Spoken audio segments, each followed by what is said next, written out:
滾水沖雞蛋，睡眠根本換。夜晚瞓唔好嘅，容易發夢嘅，容易醒嘅朋友，就算你唔食飯都好，你每日呢都要沖佢一碗嚟飲。你屋企嗰啲雞蛋係咪攞嚟炒或者係攞嚟煮嘅呢？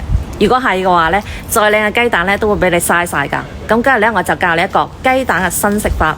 一掂到枕頭嘅時候呢，你就想瞓，就算打雷啊，你都唔醒㗎。其實瞓唔好呢，真係好辛苦㗎，人冇精神，身體呢仲會好攰，記性呢仲會越嚟越差。咁今日呢，你好彩啦，呢個呢就我一直喺度用嘅一個方法。依家呢，我每晚呢都瞓得好好㗎。以前呢，我都係成晚瞓唔好嘅，成個人呢攰賴賴咁，少少嘢呢仲會覺得好煩躁。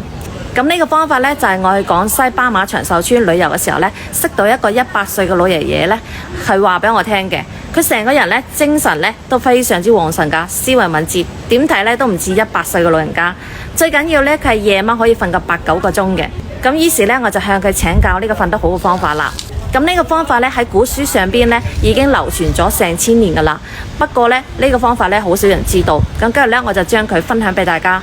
首先呢，我哋用滾水去燙一下呢個碗，提高呢個碗嘅溫度，確保呢隻雞蛋打落去之後呢，佢可以熟透。跟住呢，你即刻打隻雞蛋落去，再攞個匙羹呢將佢攪拌均勻。重點嚟啦，雞蛋入邊呢，你一定要加翻呢個酸酒仁粉，呢個呢就係關鍵嚟㗎嚇。然之後呢，再倒入100度嘅開水沖晒蛋花，再攪拌均勻就可以飲㗎啦。咁呢個呢，就係著名嘅酸酒仁豬灼湯。老一輩嘅人講呢，就話藥補不如食補，食補呢不如覺補。瞓個靚覺呢，真係比咩都重要㗎。你每日晚上呢，瞓覺之前飲一碗，當你擘開嘅第一啱嘅時候呢，就已經天光㗎啦，成個人呢精神飽滿。最後呢，我提醒下大家，咁多嘅酸酒仁粉呢，網上呢都會好多嘅，你一定要揀嗰種天然嘅優質嘅酸酒仁粉先至有用。你千祈呢唔好買嗰種分流嘅或者係染色嘅。